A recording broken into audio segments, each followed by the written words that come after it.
Hi and a warm welcome back to the channel. It's now March and many of us are getting really eager to start sowing our seeds. But for some people it can be quite daunting. There's a lot of confusion about what to do and how to do it. So what I thought we'd do is I thought we'd make a video about how we go about sowing our seeds and hopefully give you some advice for you to get along with your seed sowing as well.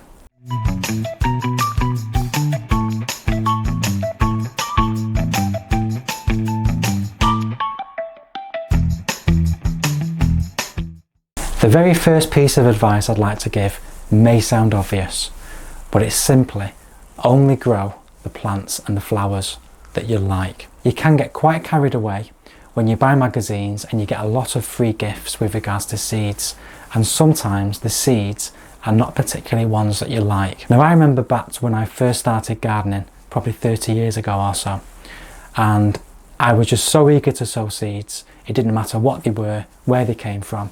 I just wanted that process of starting new life.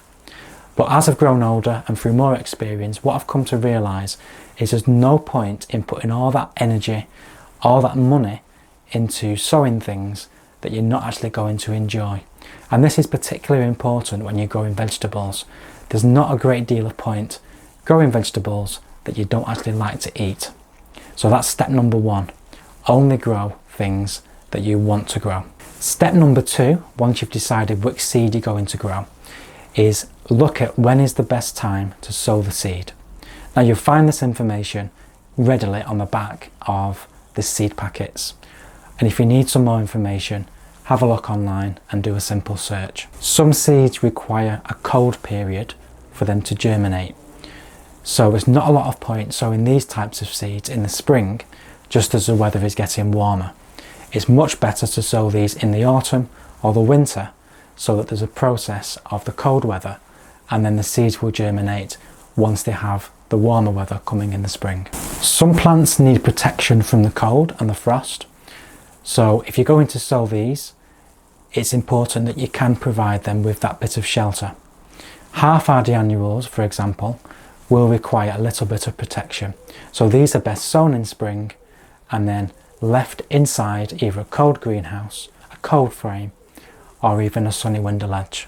And then once the risk of frost is gone, we can then start to move these outdoors. Hardy annuals, on the other hand, are much more tougher and can withstand quite a bit of cold weather.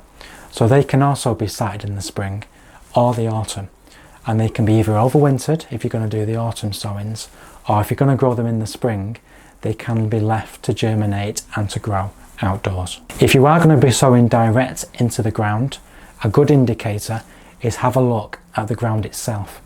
If there's weeds starting to grow, you know that it's starting to warm up and the weather is getting good.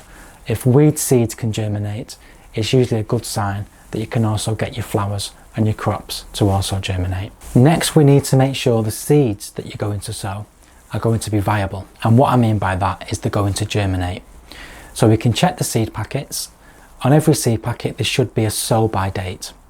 If that date has passed, don't worry. You can check if they're still viable by placing a few seeds on a damp piece of kitchen roll and then allowing a few weeks to see if they germinate. If they do, you can proceed and continue sowing. If they don't, it's time to go out and buy some more. The next step is deciding what you want to grow your seeds in. Now there are so many options. There are trays, there are pots, there are tubs that you can collect from indoors. So things like this little pot, this came with some bird seed in, and this makes a really good pot because just by putting some drainage holes in the bottom of it, you can also use the lid to place on top after sowing the seed, and that just acts as a little mini propagator. We use trays to sow seeds that are very small, and this is because these are so small that we can't pick them out individually and sow them into individual modules. When the seeds are large enough to handle, we like to use module trays, and this is what a module tray looks like. So what you do with this is you place one seed in each of the modules, and the great advantage of this, when your seeds are growing, what you can do is you can leave them in here and then pop them out. There's less root disturbance and then these can go as little plugs into their own individual containers. If you're sowing in a tray, you're going to have to then do the process of pricking out, which is basically just taking each seedling and giving it its own little space. So if you are sowing in trays, you can do that initially with the small seed, and then when you're pricking out, something like one of these module trays is ideal to give them their own little environment to grow a little bit larger. So once you've decided on the container, the next thing is what compost are you going to use? Now every gardener will have their own opinion on what compost is best. Some even make their own mixes using a variety of things. For us, we just do the simple thing. We just use multi-purpose compost that's peat free. We find that buying seed compost is a bit of a waste of money because it's a specific compost that's very low in nutrients, very fine, which is great for the seeds to begin with, but once they start growing, they are going to need some nutrients. So if you're going to sow in seed compost, you're then going to have to move the seedlings on fairly soon into some mixture that has some nutrients. The multi-purpose compost has nutrients in it. So once those seeds germinate, it can then start to use the nutrients that are already there. We find it a good idea to sieve the compost first, and that's just to remove any large pieces of debris. Anything like that just may prevent the roots getting down and just hinder the seedling as it is growing. Now the next step is the exciting part, it's the actual sowing itself. So today I'm going to use a module tray and I'm going to sow some more of the cornflower. So these are a hardy annual cornflower and the variety is black ball. Now we've sown some of these in the autumn and we're at the stage now with some of these that we're just nipping out the top shoots, and that would just make for a bushier plant. But the thing is with these, they are such a beautiful flower and we want so much more. So the first step we do is with the module tray and the compost at hand, we just literally cover the whole of that tray with compost and then gently with your hand just smooth it over. Now at this point we want to make sure that the compost, when it's all finished with, is going to be a good depth. So if we left it like that, over the course of time as you water, the compost will start to go down. So what we're going to do first is just gently firm the compost in, and this will also help when it comes to transplanting the seedling later on, because you'll have a much better, denser plug than if you didn't do this. So I'm just adding some more compost to the top after putting that down. Then a little bit more.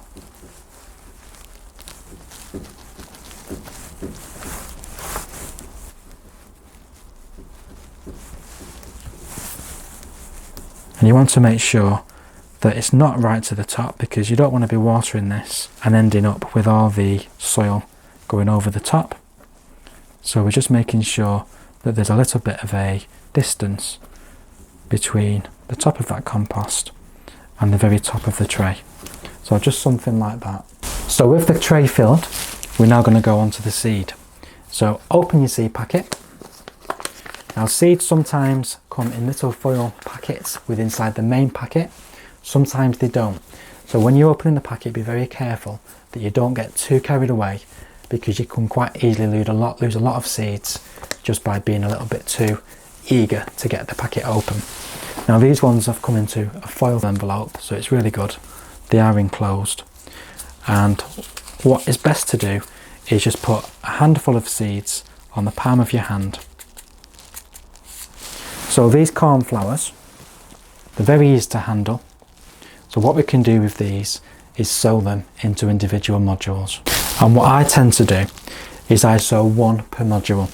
And the reason why I do that is because I have faith that A, they're going to germinate, and also B, if they both germinate and you did sow two, what a lot of people do is to take out one of the seedlings.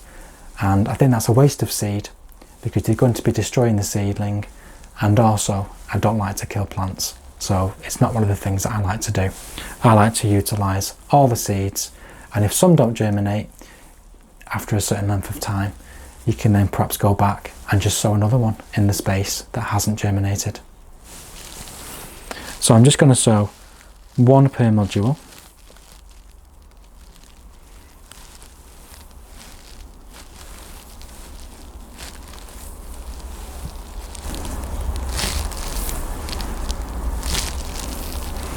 And these are a lovely shape, these cornflowers. They remind me of little paintbrushes.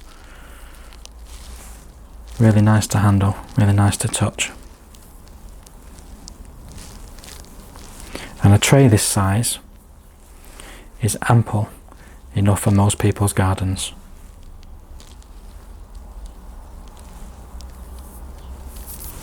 And any that's remaining, just place them back in the seed packet for sowing at a later date.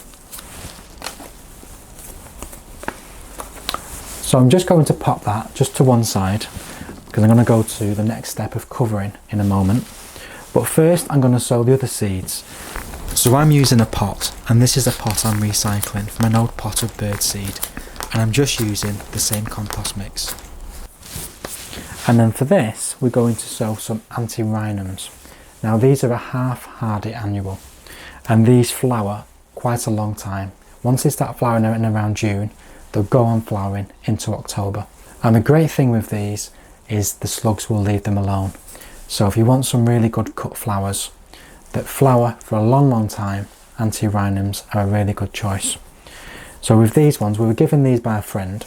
Now we've grown Antirrhinums a long time ago in the past, and in fact having this seed packet gives me many fond memories of growing them back in our other previous gardens, and it has ignited my passion for growing these lovely plants. So that's really great. So I'm just going to open the packet. So this is one of those packets that I think the seeds are just in the bottom without the additional foil packet inside. So once you get inside it, which can be quite tricky depending on the packet itself, once we open it, there we go. What you will see with these is the seeds are very small, and it'd be very difficult to try and get an individual seed and put one of those into its own compartment. So what I like to do with these ones is just sow them in trays just as they are, and just scatter nice and evenly over the surface. So I'm just going to have a few in my hand, and I'm just going to lightly scatter over the surface of the compost. And I'm trying to get it an even spread because we don't want to sow too dense. Now the problem if you do sow too dense, you can increase the possibility of the seedlings damping off, and that is a fungal disease that's caused by too much wet, damp, unventilated, crowded conditions for your seeds, your seedlings. So by sowing thinly, at least you're helping to try and prevent that. It's one of those things that can literally obliterate your seedlings. One minute they're doing fine, the next when you look at them, they've all keeled over.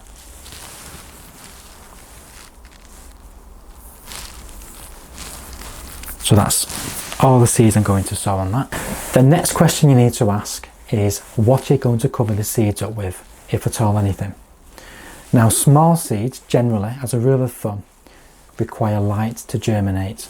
So these Antirrhinums that I've just sown, if you cover them up with a dense covering of compost, you're going to exclude the light, and that's going to inhibit germination, and we don't want that. So what we can do with this is we can either give them a very light covering with something like vermiculite, which allows the light in, or we can just leave it like that and just have it just uncovered, and what will happen is those seeds will germinate happily without anything over the top. Now this is something that's also applicable to seeds like the poppy seeds and also primula seeds. Again, two other types of seeds that are quite small. In many of our videos you'll see that we use vermiculite for the vast majority of covering our seeds, and we do that because it's good for seeds that need to have light and also good for seeds that don't. It's also a good medium to use if you're unsure. So in my opinion, vermiculite is the way to go. You will find the information on whether a seed needs light by doing a simple check online. Sometimes the seed packets will tell you. Now looking at the one that I've just sown these from, it doesn't actually say that they need light to germinate, but I do know that from experience. So sometimes it's worth just doing a bit of a search and just confirming what the seeds need. Do they need light, or are they okay being covered? So for the sake of the Antirrhinums, I'm going to leave them uncovered, but with the cornflowers that I've just sown, I am going to use some vermiculite. And vermiculite is this lovely substance. It's like a brownish kind of colour. Nice and light. It allows the light in and is a great medium for covering seeds. So I'm just going to place a little handful of vermiculite over the top of the seeds, just to the point when you can no longer see the seed below.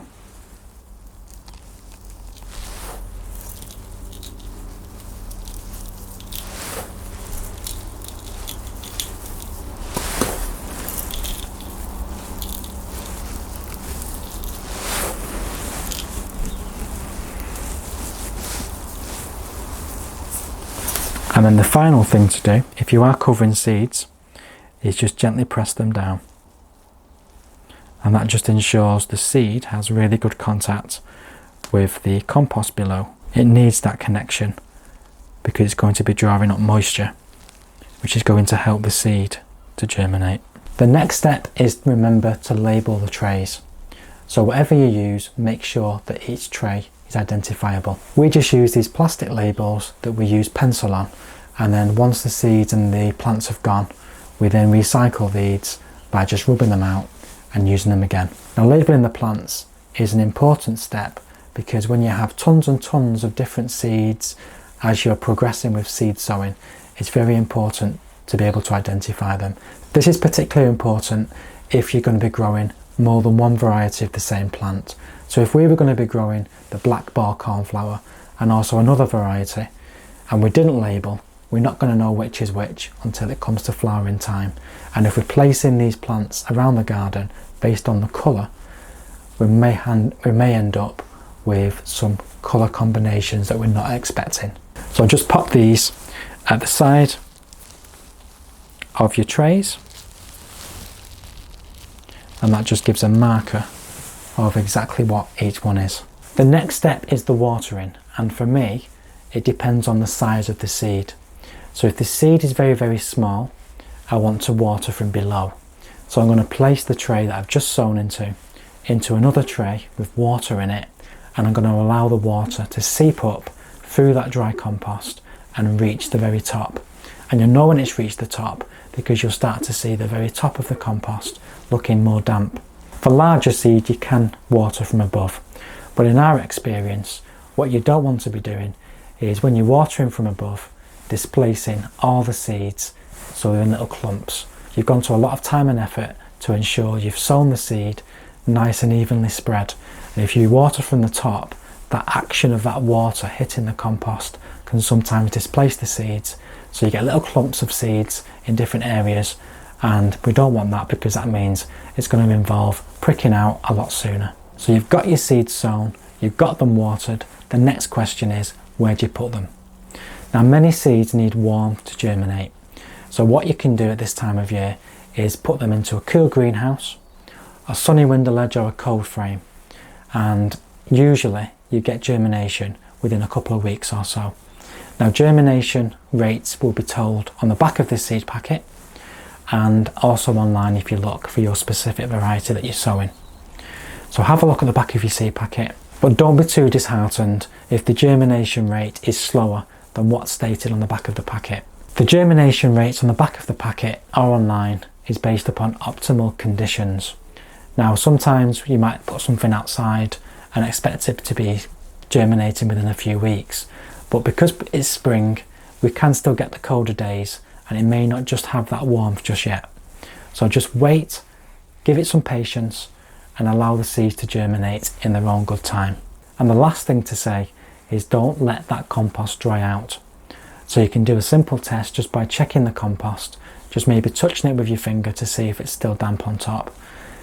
Don't let them dry out, because if you do let the seed tray dry out, you can get sporadic germination. So you might get a few seeds germinating, but not all. So don't let them dry out, but equally do not allow the compost to be too damp so it's too damp and too waterlogged. There's a fine medium between getting it just right. What we like to do during the colder months is germinate a lot of our plants inside. So this time of year during the spring, we'll have a lot of pots on our window ledge in our kitchen and on other window ledges throughout the house. And this will just provide them with the warmth they need to germinate. And then once the seedlings get a little bit bigger, we'll then move them onto our mini greenhouse and offer them a little bit of protection. And then once the risk of frost has gone, we can then move those tender plants into the garden themselves. For the more hardier plants, these can go direct outside already, and germination will just take place when the conditions outside are optimal. So that's the end of this video on how to grow plants from seed. Please give us a like if you found it informative. If you have any comments about the way that you sow seeds or any tips you can share with our other subscribers, please put them in the comments box below. Please subscribe to the channel. Subscribing is free, and we will see you very soon on the next video. In the meantime, please do take care and enjoy your seed sowing.